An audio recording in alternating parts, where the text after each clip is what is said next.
Welcome to the Investor Coaching Show, a podcast to help you get an insider's view of the financial world and escape common investment traps. We look at the financial news of the day and help you make sense of it so you can relax about money. And here's your host, Paul Winkler.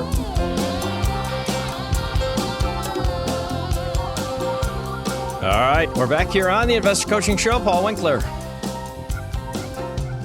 Evan Barnard, Jim Wood hanging out here with me today. You guys see this talk about the baby bust. Yeah, and I don't know if the whole Trump account thing is to try to stave that off to some extent, or what, some of the ideas have been there. The idea being that people are not having kids now. So the Trump account is to stave off having kids? Is that what you're people asserting? Not having kids. To encourage having encourage them. If the kids are going to get a free $1,000, this kid's, then, hey, it's worth it to have a baby. That's... But I've heard people say that. I'm just, saying. It only costs $250,000 to raise a kid, but you're going to get $1,000 right at the start. That's right. This is a great deal. It's going to be. Well, there have been articles written about several different articles recently about this.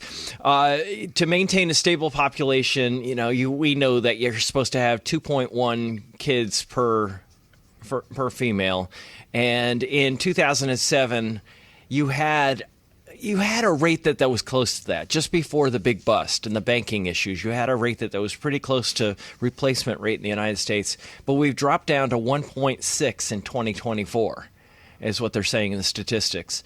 And they're saying, there's an article in the Journal. Was it Journal? No, I don't even remember where this was. Yeah, it was. It was the Wall Street Journal. It was quite a while ago. But there was, I say quite a while ago, maybe oh, man, it may not have been that long ago. No, it wasn't that long ago. It was only a few days ago. For some reason, I was thinking it was a while ago. But it was talking about the birth rates, and unless they rise, or unless we're willing to accept a large amount of immigrants, that right. we're going to have a problem on our hands. Yeah. And we've seen that over in Europe. There have been pretty significant issues over there. I think almost every Western nation is at a negative growth rate at this point.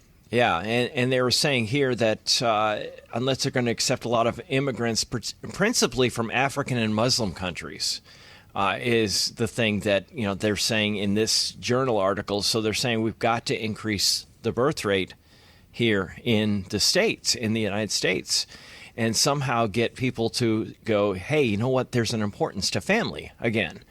And there was a comment on the article in regards to that, and I'll get to that in just a second, but they were saying that still the average number of births per married woman hovers around the replacement rate of 2.1, and they said the rate of unmarried women is much lower, and that's what's causing, they're saying the unmarried women, 1 to 1.5, and it says between 1960 and 1980, Pew Research Center, about 6% of the U.S. 40-year-olds had never been married. This is the part that I thought was super interesting.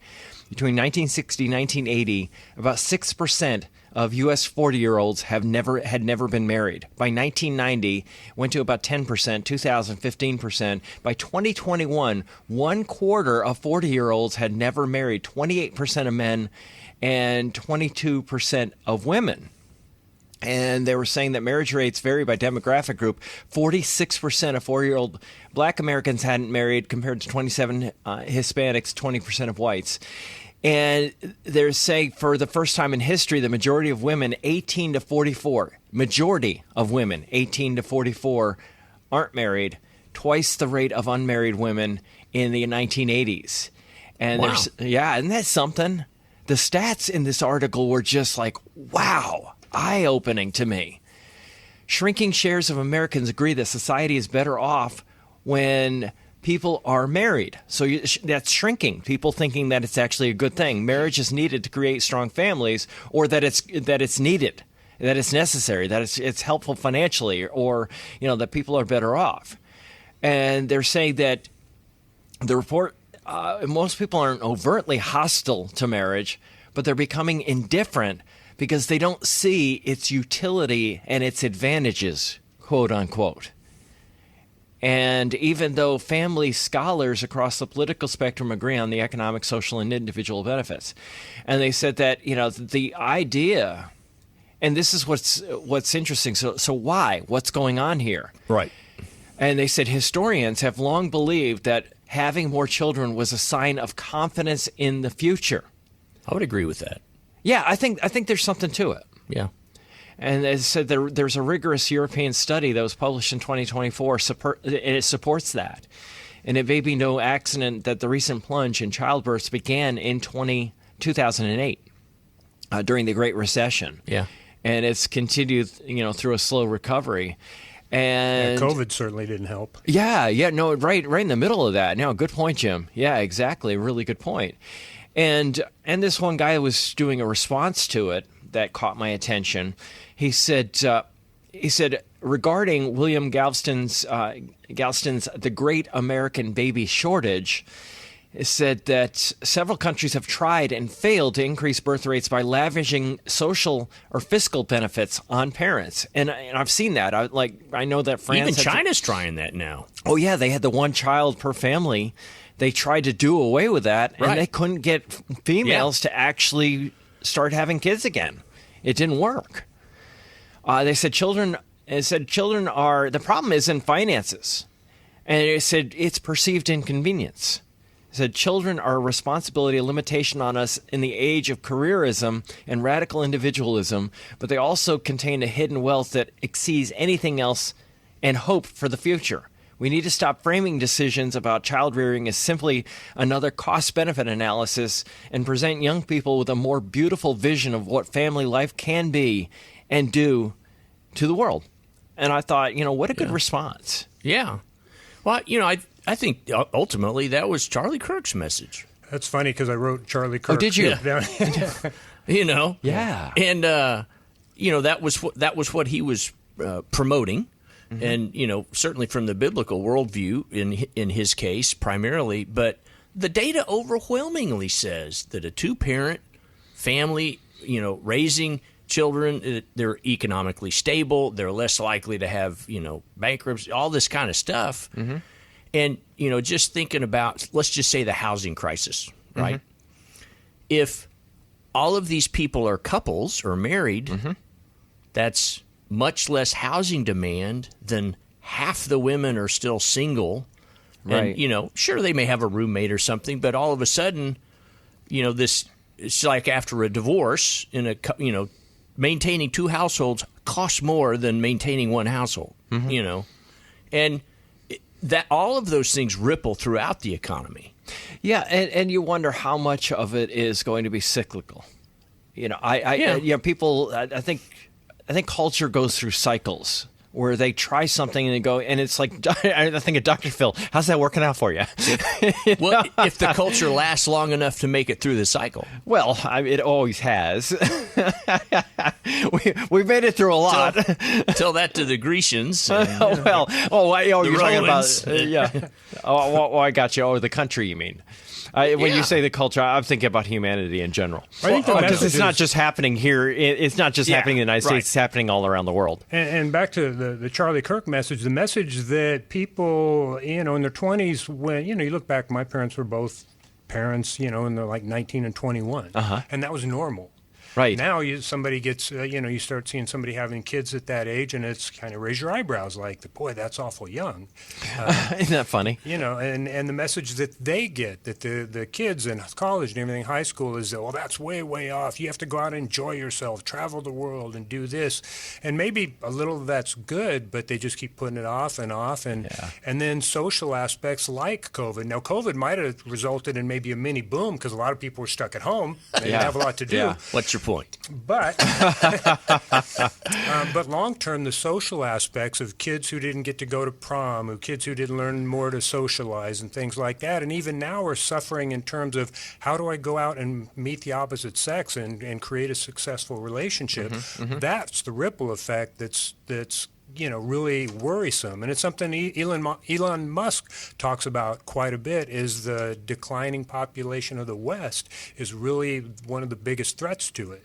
Well, and want to end this segment on a hopeful type of so on a hopeful bent.